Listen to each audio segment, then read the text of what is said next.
Betapa dahsyat Engkau Tuhan, Allah yang aku percaya. Kesetiaan-Mu memagari, menjaga setiap langkahku.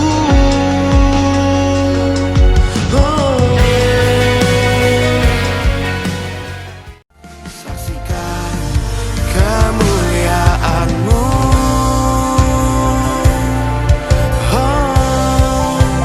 ku kan melihat dan berseri, menyaksikan perbuatan-Mu, kelimpahan dan kekayaan bangsa-bangsa kan beralih kepadaku.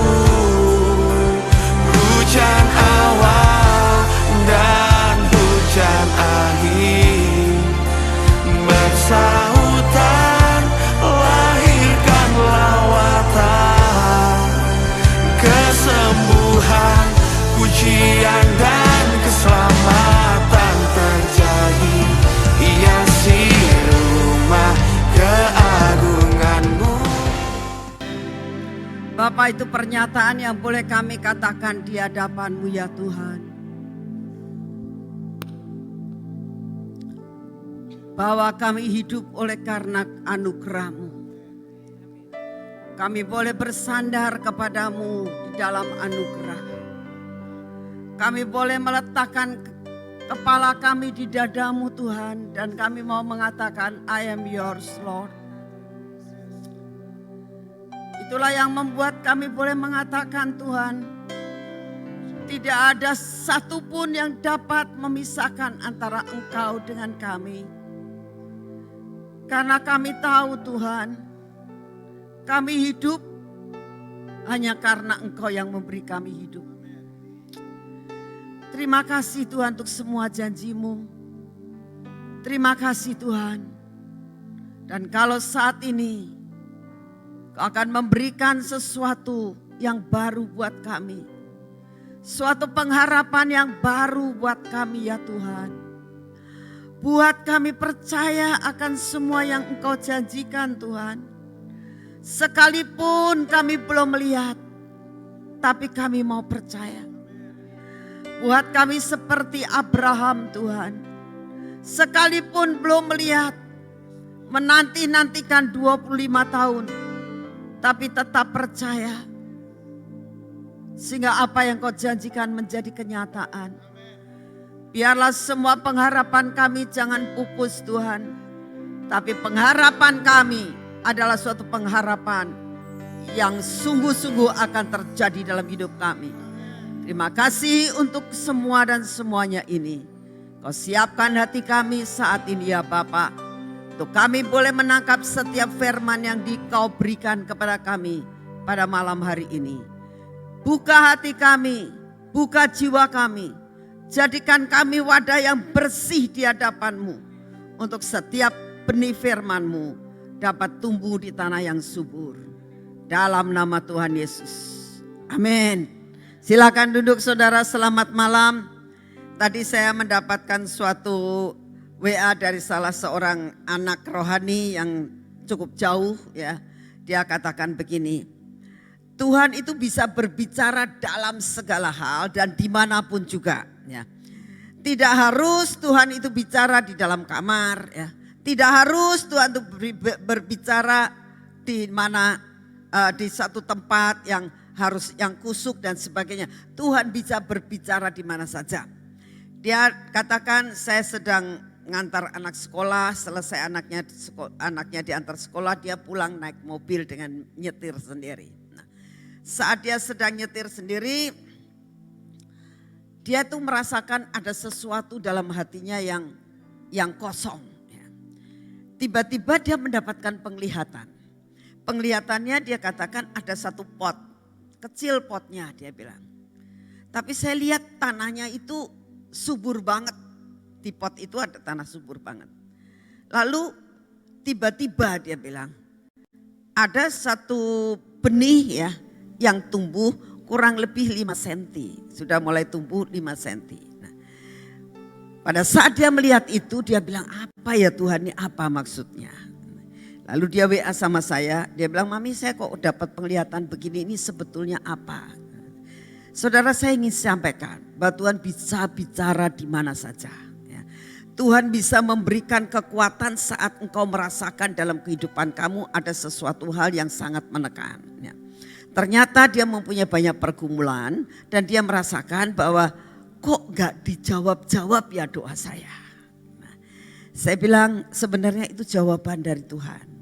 Bahwa sekalipun doamu belum dijawab, tetapi engkau diberi pengertian, engkau bahkan diberi jawaban bahwa sebenarnya hatimu itu merupakan tanah yang subur.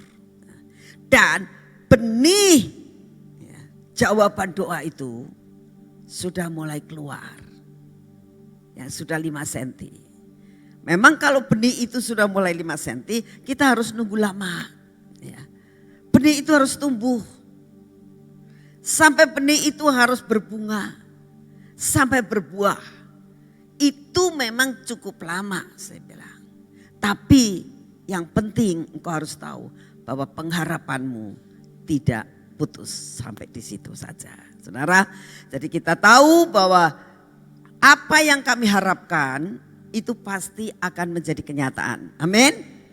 Apa yang difirmankan Tuhan hari ini akan menjadi rema dalam hidupmu dan akan menjadi daging dalam hidupmu.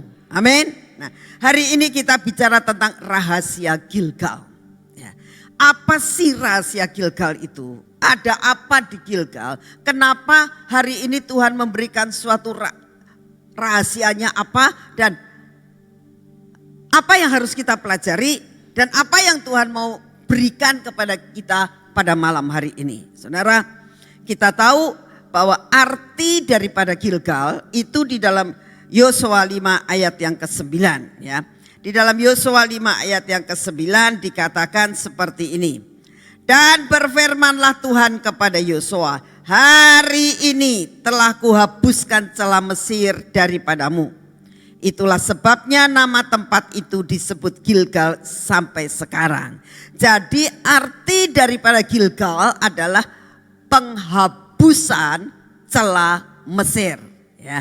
Arti daripada Gilgal adalah penghapusan celah Mesir. Itu artinya. Nah, hari ini kita belajar rahasianya tentang Gilgal ini apa. Nah, saudara, dikatakan bahwa akan dihapuskan semua celah Mesir. Nah, apa sih celah Mesir itu? Ini yang kita pelajari. Apa yang mau dihapuskan? Ya. Dikatakan yang mau dihapuskan, dihilangkan itu semua celah Mesir. Ya. Nah, hari ini kita akan berdoa dan mendapatkan perkara-perkara yang baru. Karena ini pun pelajaran yang baru buat saya. Setiap kali saya menyampaikan firman, itu Tuhan bicara dulu untuk hidup saya sendiri. Ya. Sehingga saya bisa menyampaikan apa yang saya dapatkan dari Tuhan. Nah, saat saya mulai merenungkan, Tuhan, Engkau mengatakan bahwa Engkau akan menghapuskan celah Mesir. Celah Mesir itu apa saja sih? Yang akan kau hapuskan itu dalam hidup kami, itu apa? Karena arti Gilgal adalah penghapusan celah Mesir. Nah, yang kau maksudkan dengan celah Mesir apa saja dalam hidup kami yang akan kau hapuskan. Ya. Kadang-kadang kita cuma ngomong oh perbudakan, cuman begitu. Tapi sebetulnya lebih daripada itu saudara. Yang Tuhan akan hapuskan dalam hidup saudara dan saya. Siap? Ya, siap semua yang menjadi celah dalam kehidupan kita. Itu yang akan dihapuskan oleh Tuhan. Ini janji hari ini. Nah saudara, nah sekarang kita akan bahas tentang celah Mesir. Ya, dikatakan apa itu celah Mesir? Ada apa pada saat di Mesir? Nah, yang pertama kita tahu bahwa masa-masa di Mesir adalah masa-masa yang paling berat sesudah Yusuf meninggal. Firman Tuhan mengatakan sesudah Yusuf meninggal, beberapa waktu kemudian lalu mereka masuk di dalam masa yang dinamakan perbudakan.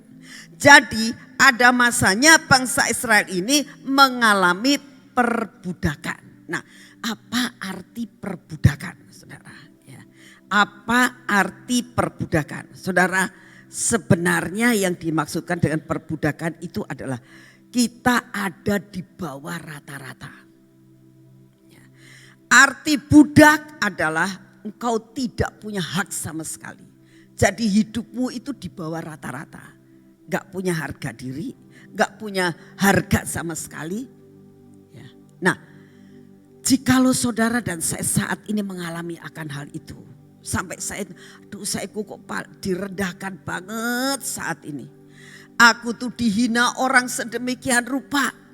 Bahkan seolah-olah ya kaki orang itu ada di atas kepala saya. Ya. Kalau saat ini kau mengalami akan hal itu. Tuhan katakan hari ini ada janji yang luar biasa. Ya. Untuk dihapuskan itu celah Mesir. Saudara, perbudakan itu banyak hal ya. Dijadikan budak, dihina, ya, tidak dianggap sama sekali. Bahkan apa yang engkau lakukan dengan segenap hati itu tidak dianggap. Ya, itu masa perbudakan. Ada seorang anak yang kemarin ngobrol-ngobrol sama saya, dia bilang begini, dia memang belum lulus ya, tapi dia sudah mulai masuk dalam kerja, tapi belum menjadi karyawan tetap ya. Nah, saya bilang gimana kerjanya kamu, gajinya berapa? Saya bilang gitu. Lalu dia bilang gajinya nggak seberapa kok Oma, tapi saya merasakan nggak apa-apa ini buat belajar. Terus saya tanya apa yang saat ini kau alami? Dia bilang begini. Nah, ini termasuk perbudakan ya. Dijadikan benar-benar masa dalam perbudakan. Saya banyak dimarahin sama senior saya. Kenapa? Ya namanya kan saya baru ya Oma, dia bilang. Saya tuh belum ngerti. Ya memang saya bilang kamu itu kalau di sekolah kamu itu suka dapatnya itu teori ya. Di dalam di perusahaan kamu tuh praktek. Oma pernah ngalami, saya bilang. Saya itu sudah lulus yang namanya kandidat notaris itu ya. Lalu saya itu kan kerja di notaris, gak ngerti apa-apa saudara. Gak ngerti apa-apa, yang namanya sudah S2. Waktu masuk tuh gak ngerti. Saya bilang ini apa ya gitu, gak ngerti saudara. Sama sekali gak ngerti. Jadi kadang-kadang teori sama praktek itu beda. Nah, anak ini juga merasakan begitu. Nah, saat dia nanya ini gak ngerti ini persoalannya. Dimarah-marahin saudara. Ya. Terus kamu gimana? Ya pada saat dimarahin ya sudahlah tak terima, memang sayanya belum ngerti. Dia bilang, betul. Semasa engkau dimarah itu baik buat hidupmu. Inilah yang masa-masa gak enak, itu masa perbudakan ini. Ya. Seolah-olah kamu itu punya kedudukan yang sudah sarjana tapi dibodoh-bodohin gitu. Ya. Gak apa-apa, terima saja. Karena inilah masa di mana engkau masuk dalam perbudakan. Waktunya akan tiba, Tuhan katakan ya. Celah Mesir akan dihapuskan. Amin. Jadi kalau saat ini kau itu mengalami hal-hal seperti itu sebagai karyawan ya. Misalnya contoh kamu ini sudah membuat sesuatu hal yang sangat bagus ya. Lalu usaha kamu luar biasa. Misalnya kamu sudah sebagai interior sudah menggambar segala sesuatu dengan pengharapan gambar kamu itu menurut kamu yang paling top. Ternyata disobek-sobek misalnya. Kayak apa rasanya saudara? Duh. Ya. Tapi kamu tahu Tuhan, aku saat ini masih dalam perbudakan. Tidak apa-apa. Hari ini ada sesuatu yang engkau sedang siapkan buat aku. Celah Mesir akan dilepaskan daripadaku. Amin. banyak perkara saudara yang dinamakan dengan perbudakan. Ya. Tidak masalah. Ya. Kalau saat-saat ini kau mengalami tekanan-tekanan, artinya orang yang diperbuat budak itu adalah ada di bawah tekanan. Ya. Kalau engkau sebagai seorang istri, ya, kamu ditekan banget sama suami. Ya. Duh, aku ini rasanya ada di bawah perbudakan. Enggak apa-apa, hari ini ada sesuatu hal yang luar biasa. Celah Mesir akan dihapuskan daripadamu. Amin. Ya. Kalau engkau sebagai suami sampai gak betah di rumah istri kamu, mungkin lebih dari istrinya Pak Ridwan mungkin ya. Saudara, minggu depan Pak Ridwan mau datang, Selasa depan ya, Senin sama Selasa. Ayo kitanya katakan mengucap syukur, Tuhan aku mengucap syukur karena hari ini celah Mesir lepas daripadaku.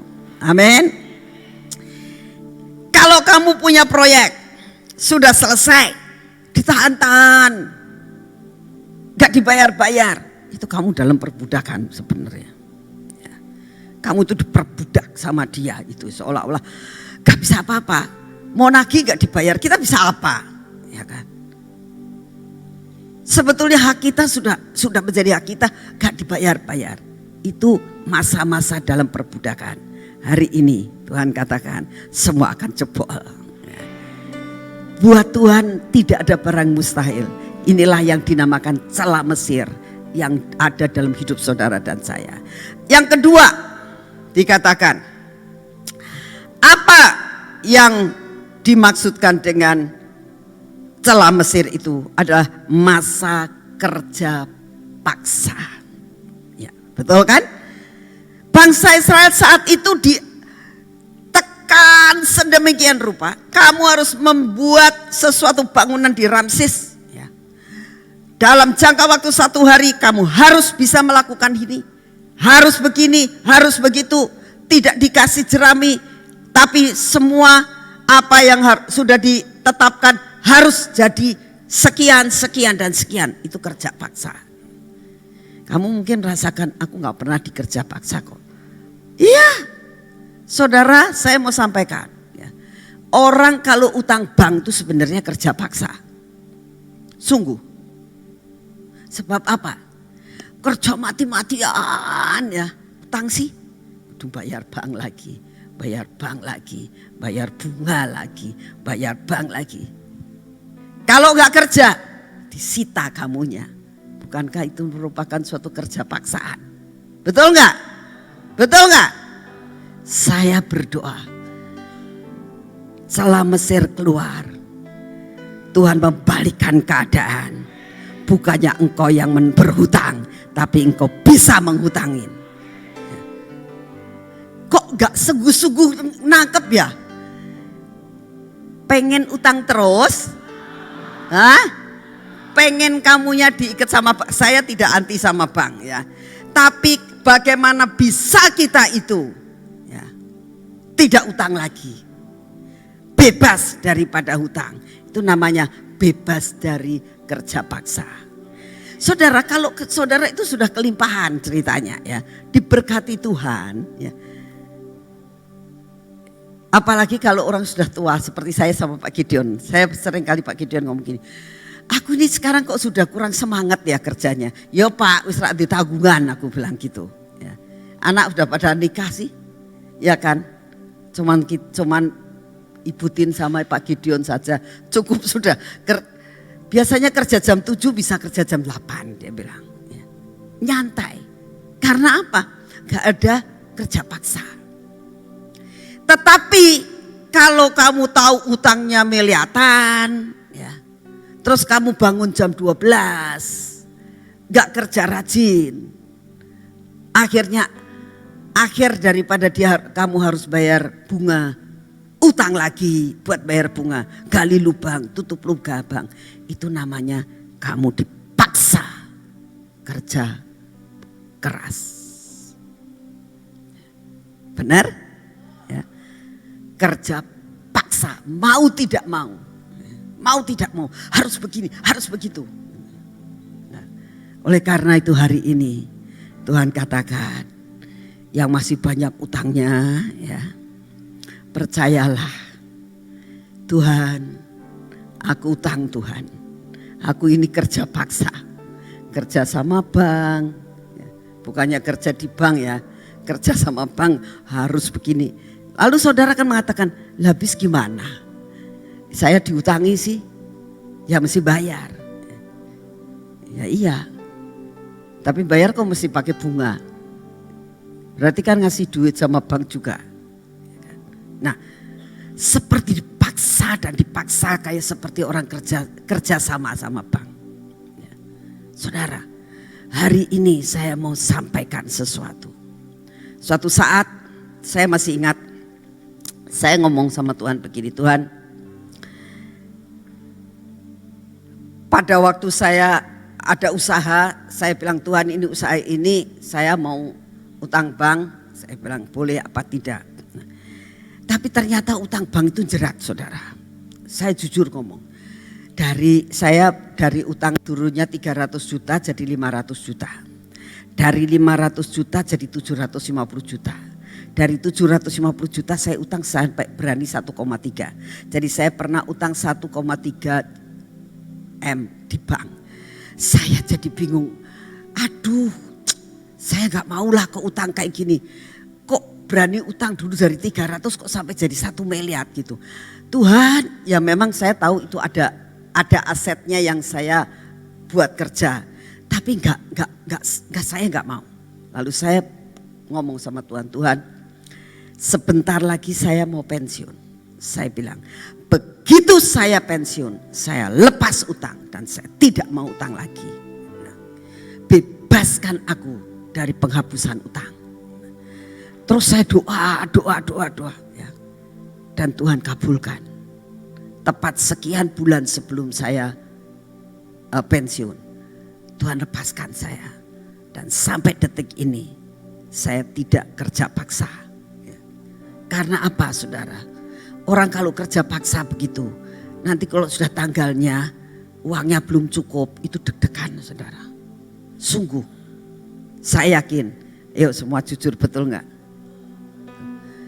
Bayarnya gimana gitu, uangnya kurang, apalagi kalau kamu buka ceknya belum, waduh itu benar-benar begitu ada kering gitu, aduh bahkan dari bank ini jantungan ya.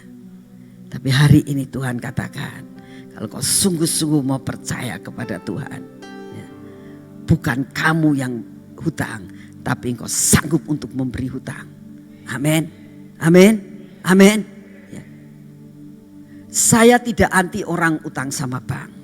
Nah, kayak kemarin ada yang ngomong sama saya begini. Ini saya mau beli gudang, dia bilang. Saya kurang uang segini, akhirnya saya masukkan ke ini, banknya mau ngasih 60% dan saya bayar 40%. Saya bilang, kamu sudah hitung belum? Ya, jangan sampai nanti kamu baru 1-2 bulan akhirnya kamu disita itu ke gudang kamu. Saya bilang, dia bilang, sudah sih, saya sudah ngitung dari perusahaan-perusahaan saya yang lain, saya bisa ngambil dari sini, ngambil dari sini, dan nanti saya akan lakukan sesuatu. Saya nggak mau untuk terus-terusan utang. Memang saya dikasih utang jangka waktu 5 tahun, tapi saya mau berdoa sama Tuhan. Saya minta terobosan untuk saya bisa membayar dalam jangka 1 tahun. Itu yang harus ada. Ya. Lepaskan dirimu dari celah Mesir. Amin. Buat Tuhan itu perkara yang sangat mudah. Yang penting ya, kamu harus tahu ada persyaratan yang kita akan pelajari hari ini. Amin. Nah, lalu dikatakan masa menanggung hukuman yang berat. Nah, itu celah Mesir. Masa menanggung hukuman yang berat. Apa sih sebetulnya hukuman yang berat itu? Hukuman berat begini. Orang Israel pada saat masuk di dalam perbudakan, dia diwajibkan dan ditarget. Nah, apa yang menjadi targetnya? Saudara, saat ini orang kerja itu suka ditarget. Harus bisa mencapai ini, kamu harus bisa mencapai ini, kamu harus bisa mencapai ini. Itu namanya kalau orang kerja. Tapi kalau kamu jadi bos, kamu yang narget, betul enggak? Betul nggak? Semua mau jadi bos atau mau jadi orang yang ditarget? Belajar. Ya. Buat Tuhan tidak ada barang yang mustahil. Ya. Sebab orang kalau ada di dalam kekuasaan orang lain, itu menanggung hukuman namanya. Berat. Kerja jamnya seharusnya belum sampai jam. Kita sudah capek, kita mau pulang gak boleh. Tapi kalau kita jadi bos, mau pulang jam berapa bisa. Betul? Ya. Tuhan akan mengangkat saudara dari satu tempat ke tempat yang lain. Celah Mesir akan dilepaskan daripadamu. Amin. Amin. Tetapi kalau saudara sudah jadi bos, jangan seenaknya. Bangun jam 1, pulang jam 4. Ya itu namanya gak tanggung jawab. Bertanggung jawab terhadap Tuhan. Amin. Ya. Apalagi masa hidup dalam keputusasaan. Kadang-kadang karena kita tertekan, seorang yang ada dalam perbudakan itu hidupnya tertekan banget. Akhirnya putus asa. Keputusasaan akan membuat kita tidak percaya sama Tuhan dan menjadi ragu-ragu akan kekuasaan Tuhan. Mana sih? Seperti bangsa Israel akan mengatakan, mana sih apa yang pernah diceritakan? Katanya kita itu ada keturunan Abraham. Mana sih yang dijanjikan tanah Kanaan? Mana itu semuanya? Ya, putus asa.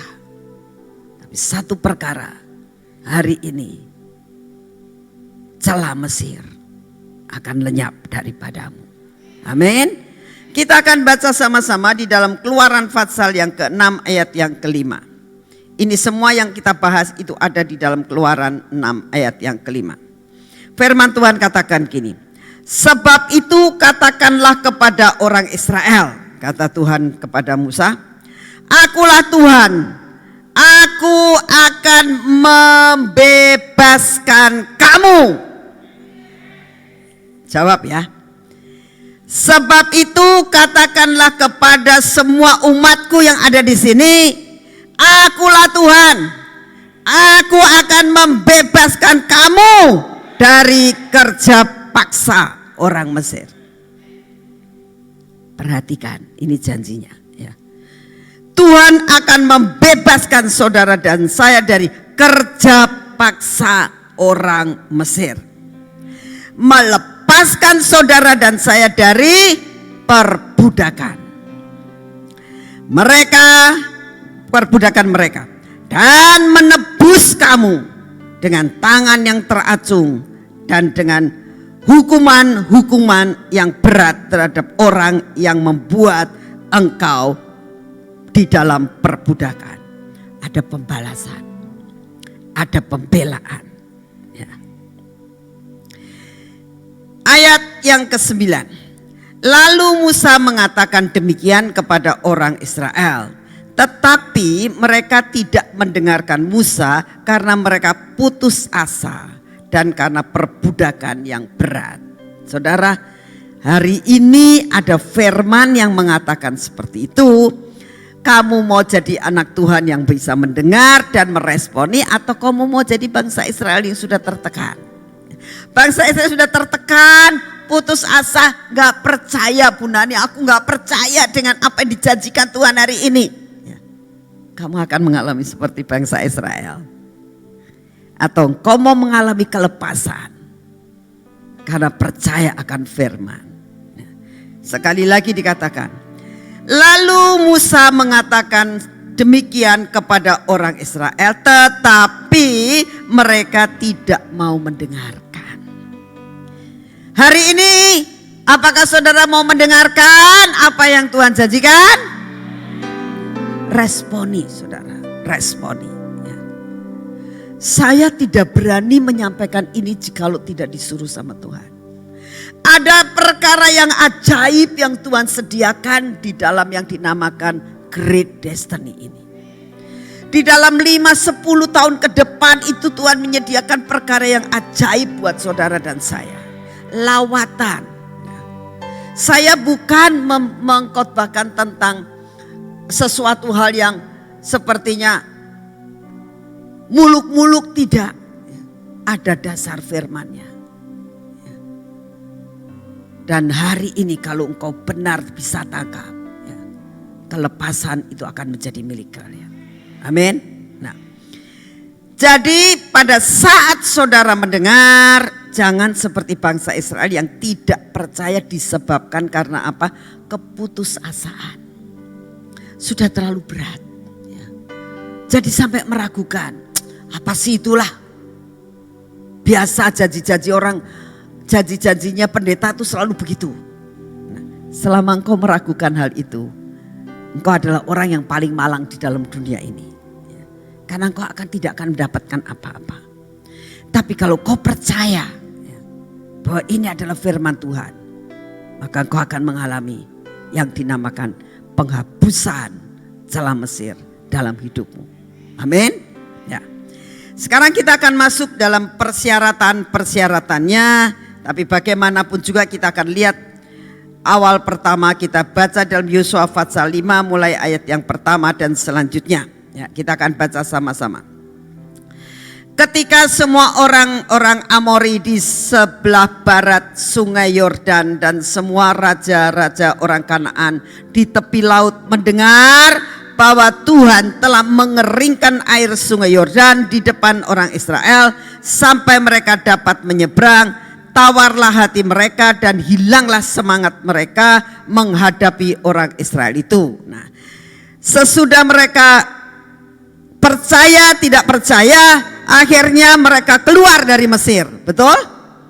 Menyeberang Laut Kolsom, yang kedua menyeberang sungai Yordan.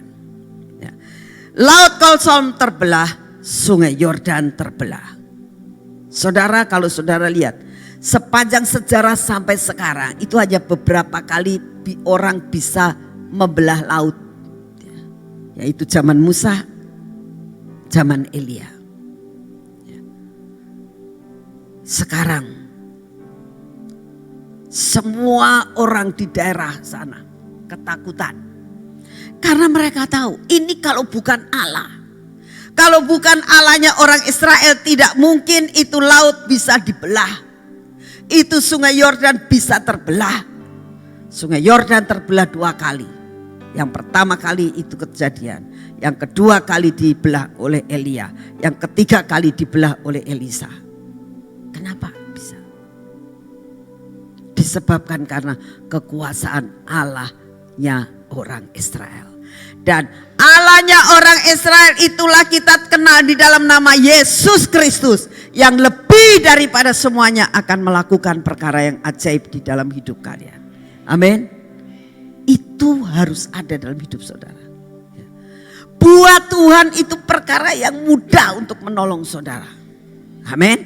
Nah, terus dikatakan sampai semua orang Israel ini bisa menyeberang Yordan, dan mereka itu sudah menginjak kakinya di tanah Kanaan di dalam Yosua itu.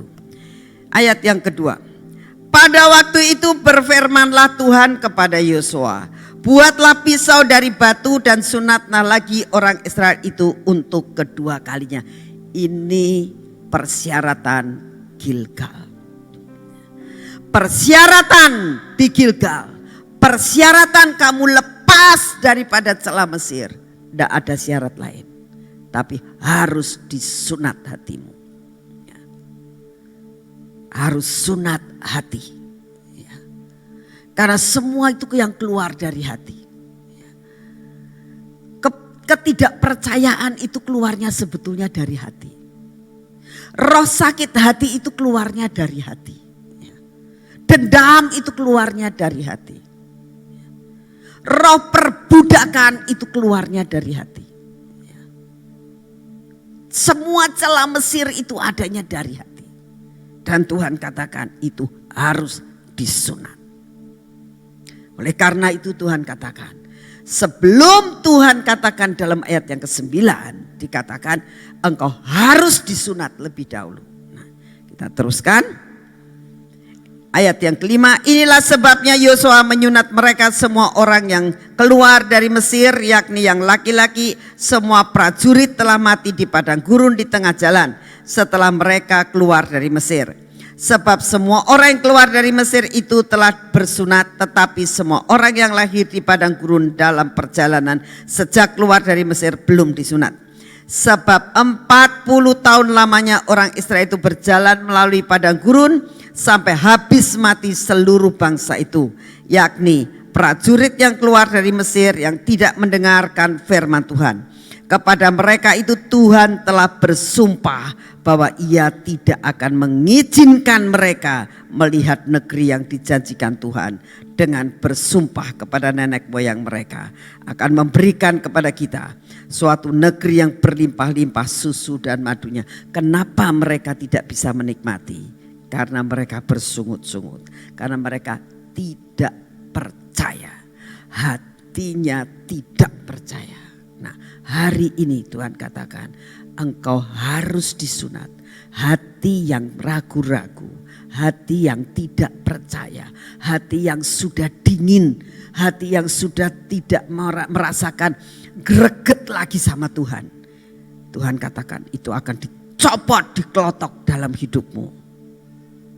Itu sakit. Ayat yang ke-9. Tetapi anak-anak mereka yang telah dijadikan ganti mereka itulah yang disunat Yosua, sebab mereka belum bersunat karena mereka tidak disunat dalam perjalanan. Setelah seluruh bangsa itu selesai disunat, maka tinggallah mereka di tempatnya masing-masing di perkemahan itu sampai mereka sembuh. Saudara, saya ingin sampaikan bahwa sunat itu membuat kita sakit karena diambil, dicopot. Apa yang menjadi kenyamanan saudara itu dicopot. Apa yang menjadi sesuatu hal yang kamu merasakan itulah idola saya, itulah satu-satunya sandaran saya, dicopot. Dibuang semuanya. Roh ketidakpercayaan dalam hidupmu. Roh keraguan-raguan. Kenapa sih sebetulnya saudara ragu-ragu? Karena lihat kenyataan, betul nggak? Betul nggak? Tuhan janjikan begini, aku ngelihatnya begini. Itu yang membuat saudara ragu-ragu. Tetapi hari ini Tuhan katakan roh keraguan-raguan kamu ini loh harus dicopot.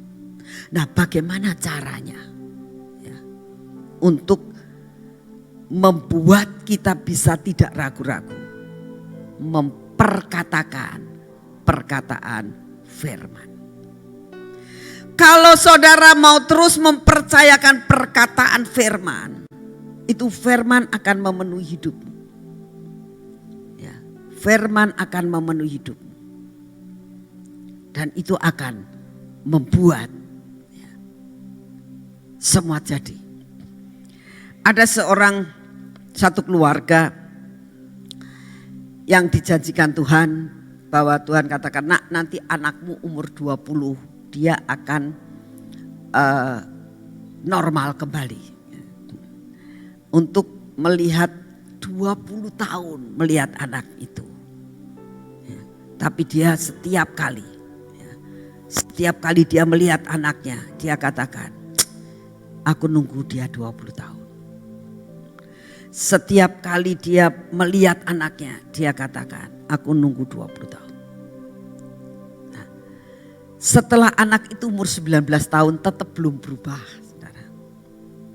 Tapi sesudah anak itu umur 20 tahun, itu ada perubahan-perubahan yang luar biasa yang dia lihat. Sampai saat ini dia bilang anaknya umur 20 tahun. Dan dia bilang anaknya sudah normal kembali. Untuk menunggu itu memang susah. Untuk menunggu itu kadang-kadang gak sabaran. Karena apa? Kita melihat kenyataan dan lihat fakta.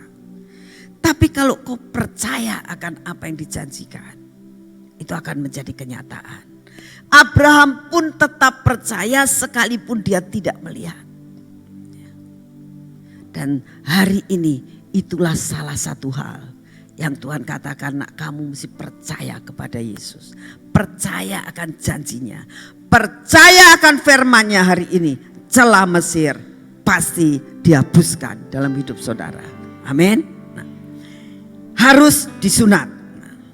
Lalu dikatakan, dan berfirmanlah Tuhan kepada Yosua setelah mereka sembuh.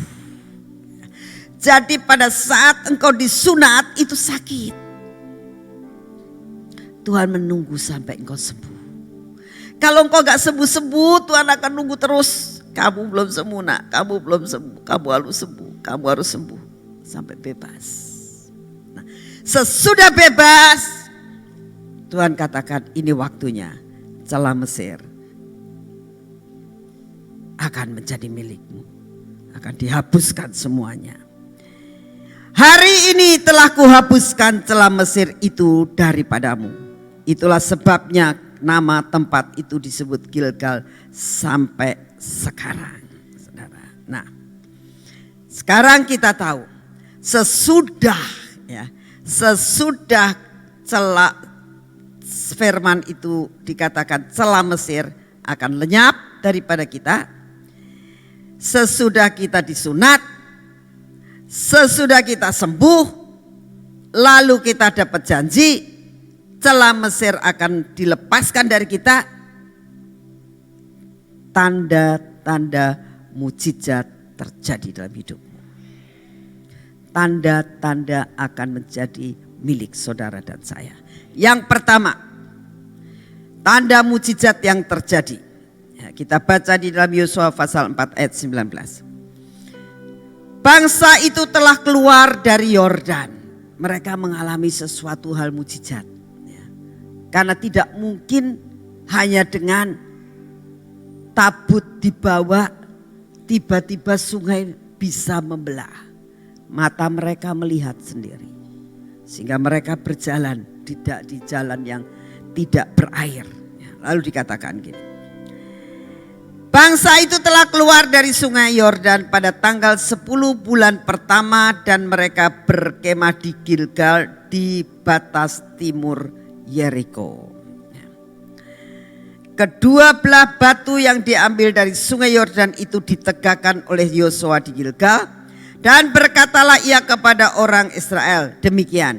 Apabila di kemudian hari anak-anakmu bertanya kepada ayahnya, apakah arti batu ini? Maka haruslah kamu beritahukan kepada anak-anakmu begini. Israel telah menyeberang sungai Yordan ini di tanah yang kering. Sebab itu Allahmu telah mengeringkan di depan kamu air sungai Yordan sampai kamu dapat menyeberang seperti yang telah dilakukan Tuhan Allahmu dengan laut Teberau yang telah dikeringkannya di depan kita sampai kita dapat menyeberang. Supaya semua bangsa di bumi tahu bahwa kuat tangan Tuhan dan supaya mereka selalu takut kepada Tuhan Allahmu. Ada 12 batu peringatan. Sampai sekarang batu itu ada di Gilgal. Setiap orang Israel yang bertanya, batu apa ini? Maka semua orang akan mengatakan, inilah batu peringatan bahwa Allah Israel adalah Allah yang luar biasa. Allah yang dapat mengeringkan sungai Yordan. Allah yang sama akan menolong kau pada masa engkau mengalami kesesakan. Saudara, ini ada batu peringatan. Nah, sekarang sudah akan mengatakan batu peringatannya buat kita apa, Bu? Batu peringatan yang ada dalam hidupmu adalah setiap saudara dan saya pasti pernah punya pengalaman dengan Tuhan. Nah, pengalaman dengan Tuhan di mana engkau ditolong Tuhan, itulah batu peringatan. Setiap kali kamu pernah diluputkan dari masalah, diluputkan dari bahaya, mengalami sesuatu dan kamu terlepas, itu batu peringatan.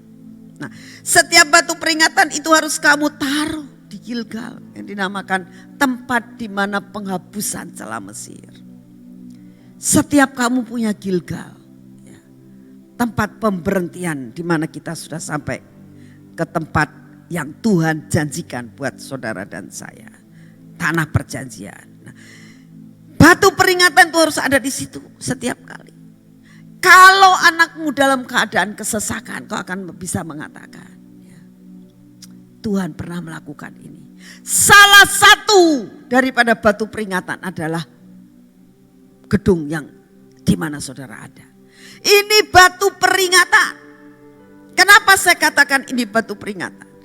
Tempat ini dibangun dari perkara yang tidak ada menjadi ada. Dari tidak punya uang sama sekali.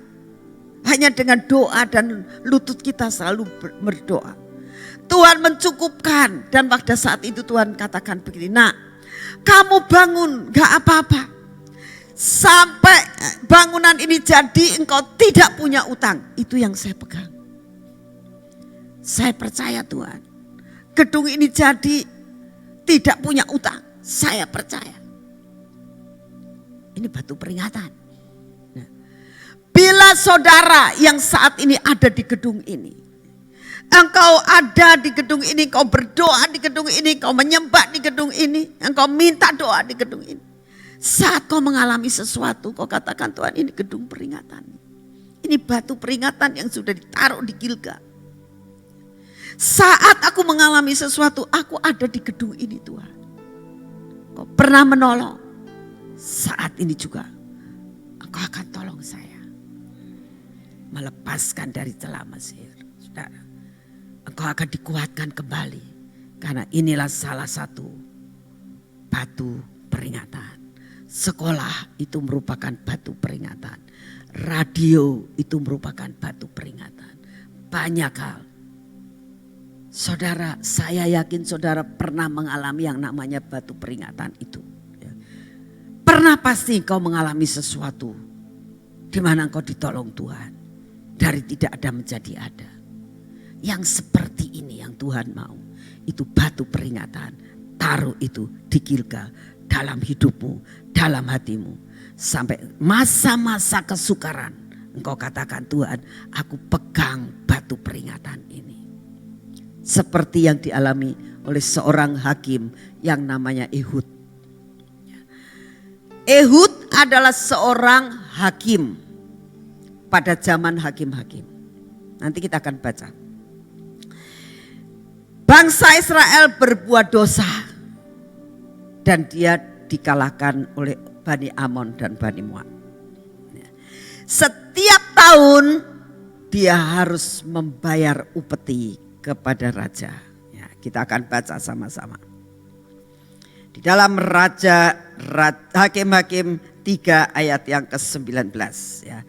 Di mana Raja Eglon itu adalah Raja Moab. Nah, Raja Moab itu menjajah, menindas akan bangsa Israel. Dan setiap tahun harus datang ke sana membayar upeti. Benar-benar masa perbudakan, masa dikatakan masa penindasan terjadi lagi. Pada tahun itu Ehud seorang panglima, pahlawan. Ya, dia harus menyerahkan upeti kepada Raja Moab. Sakit, kok setiap tahun aku jadi dibudakkan gini ya. Setiap tahun aku mesti bayar upeti, aku mesti bayar upeti. Kalau gak bayar upeti aku ditekan. Aku dipukul, bangsaku akan mengalami sengsara. Sampai kapan? Akhirnya dia pergilah dia menyerahkan upeti itu kepada Raja Moab, Raja Eglon. Selesai, dia balik pulang. Hatinya sedih. Tuhan, kapan kau beri aku kelepasan? Kapan engkau memberi aku kelepasan? Sampailah dia di Gilgal. Saat dia sampai di Gilgal, dikatakan dia melihat batu peringatan itu. Saat dia melihat batu peringatan ini, imannya dibangkitkan dan dia katakan, Tuhan, batu peringatan ini adalah diambil dari dalam sungai Yordan. Oleh nenek moyang kami saat pertama kali mereka keluar dari dari Yordan. Dan mereka melihat batu ini ditaruh di sini 12 batu. Sebagai batu peringatan bahwa kuasa Allah Israel tidak pernah berubah. Itu yang membuat dia kuat. Apa yang dia lakukan? Sesudah sampai batu itu, dia pegang batu itu, dia doa di situ, dia balik ke Raja Eglon. Dia katakan, Tuan Raja, aku mau menghadap. Ada apa? Ada sesuatu yang ingin aku sampaikan. Saudara, sebetulnya raja-raja di sekitar mereka itu ngerti kalau Allahnya orang Israel itu Allah yang ciamik. Allah yang luar biasa. Ya. Jadi kalau dia katakan ada pesan Tuhan, semua raja yang tidak kenal Tuhan pun takut. Nah, begitu dikatakan ada pesan, langsung Raja Eglon mengatakan siap. Keluar semuanya, tidak ada yang boleh dengar, yang boleh dengar hanya aku. Karena dia mau mendengar pesan apa itu. Karena sekalipun dia nggak kenal Tuhan, tapi dia takut dengan Allahnya orang Israel. Saat semua orang udah keluar, Ehud masuk. Ya. Raja Eglon mengatakan, apa.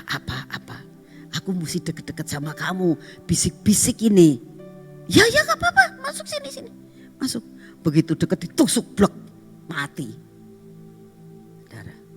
Gak ada orang yang nulungin, karena adanya cuma berdua. Kenapa Ehud berani? Karena dia melihat batu peringatan. Imannya timbul. Hari ini saya berdoa kepada Tuhan. Buat imanmu timbul semuanya. Setiap kali kamu meragukan, kamu tahu gedung ini dibangun dari perkara yang tidak ada menjadi ada. Dan aku ada di gedung ini Tuhan. Semua masalahku pasti kau akan tolong. Karena aku dikuatkan di gedung batu peringatan di Gilgal. Amin. Bisa nangkap? Saya harap saudara bisa mengerti. Itulah yang namakan batu perjanjian, mujizat, tanda mujizat terjadi. Yang kedua, Tuhan menjanjikan pembaruan perjanjian hari ini. Ya. Tuhan membuat perjanjian pembaruan hari ini. Ya. Apa perjanjian pembaruan? Apa yang pernah Tuhan janjikan dalam hidupmu dulu sampai sekarang ini, sampai detik sekarang yang belum digenapkan, Tuhan katakan aku hari ini akan membuat perjanjian baru, pembaruan semua yang aku janjikan atas hidupmu. Siap?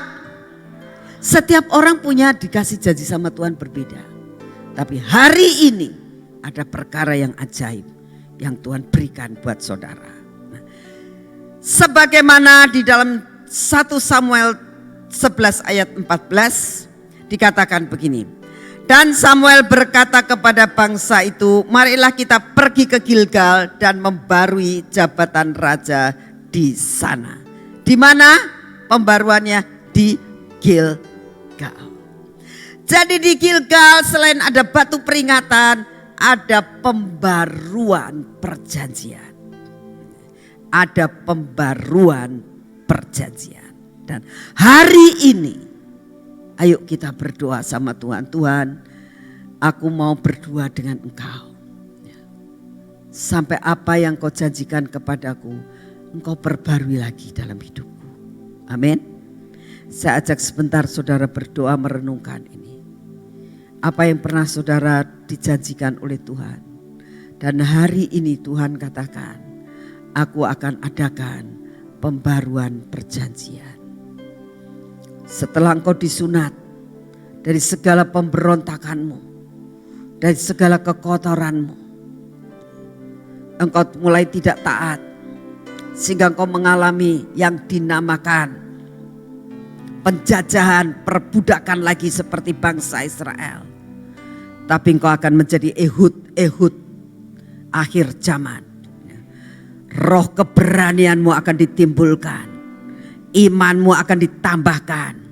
Sampai engkau menjadi kuat dengan melihat batu peringatan ini. Dan di Gilgal Tuhan katakan melalui Samuel, buat pembaruan perjanjian. Dan biarlah hari ini Tuhan memberikan suatu pembaruan perjanjian di dalam hidup kalian masing-masing.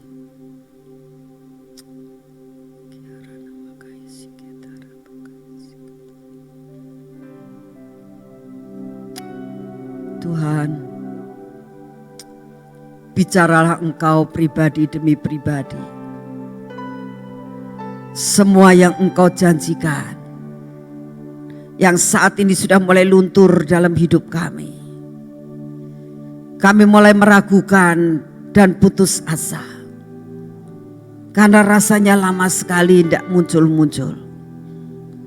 Hari ini Tuhan, Engkau mengadakan pembaruan perjanjian buat kami. Mengingatkan kami kembali seperti Engkau mengingatkan akan Abraham. Dan hari ini kami terima pembaruan perjanjian dalam hidup kami. Di dalam nama Tuhan Yesus. Jadi. Amin. Ya. Kita masuk ke dalam perkara yang ketiga.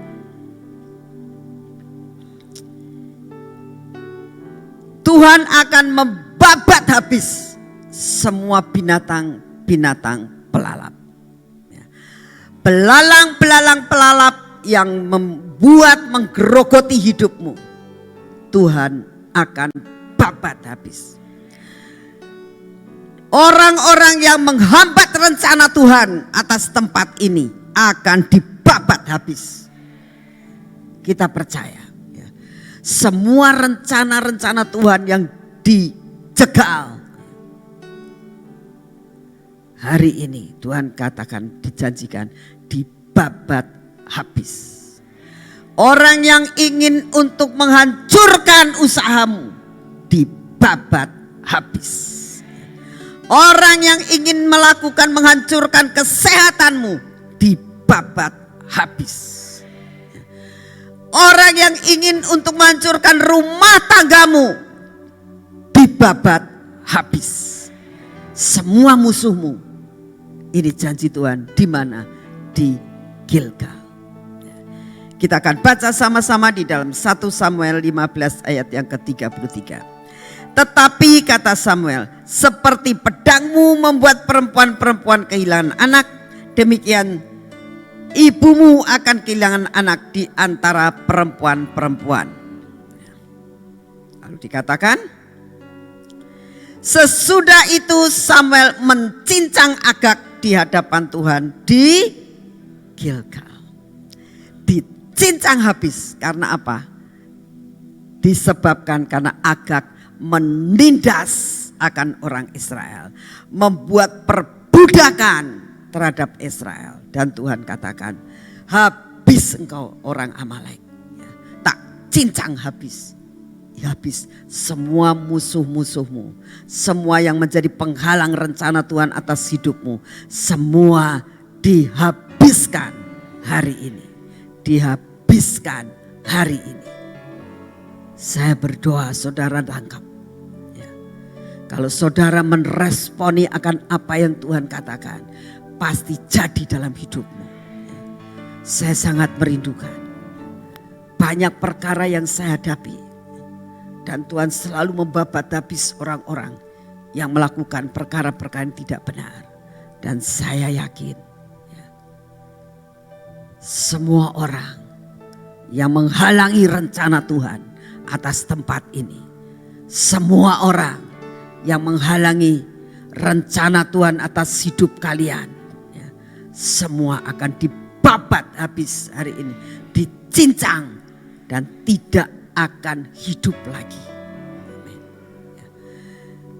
Saul merasa sayang terhadap Agag. Saul merasa sayang terhadap domba-domba yang gemuk-gemuk. Tapi Tuhan katakan, nak, engkau tidak taat kepada Tuhan. Babat habis semua orang yang menghalangi rencana Tuhan atas hidupmu. Dan hari ini Tuhan katakan, kalau engkau mau disunat hatimu, ya, dibereskan semua dalam hidupmu, hari ini semua musuhmu dibabat habis. Amin. Yang terakhir adalah sesuatu hal yang sangat luar biasa banget. Ya. Karena yang terakhir ini adalah awal berkat double porsi. Ya.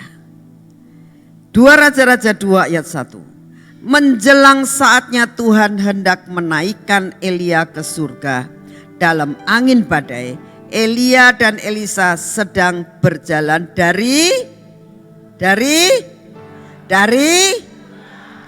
awal Elisa mendapatkan double porsi.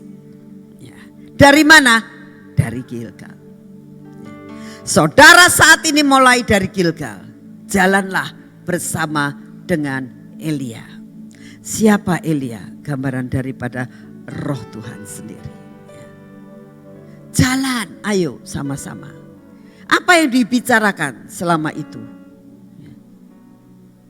Elia memberi kekuatan terus menerus. Elia mulai cerita, aku bakal pergi, kamu yang akan neruskan. Aku berikan kau tongkat estafet ya. Terus engkau akan lakukan semua yang aku belum kerjakan. Engkau yang harus kerjakan, engkau yang harus kerjakan. Sampai yang terakhir sesudah dia nyebrang Yordan, kamu pengen apa? Aku pengen 2 bagian rohmu. Aku pengen double porsi. Wah, susah banget. Sebab itu bukannya milikku, aku dikasih sama Tuhan. Tapi kalau engkau bisa melihat, aku terangkat, engkau akan dapat. Dia percaya. Ya. Terus jalan bersama dengan Roh Kudus. Jangan tinggalkan Tuhanmu dalam sekejap pun. Ya. Berjalan bersama dengan Tuhan setiap hari. Engkau bisa melakukan itu semuanya saudara. Saya sangat mendorong saudara. Kenapa Tuhan sampai siapkan dengan adanya taman itu. Taman ini adalah taman di mana kau bisa ketemu dengan Tuhan. Banyak perkara-perkara yang ajaib yang terjadi. Sekarang air ini mulai berbau narwastu.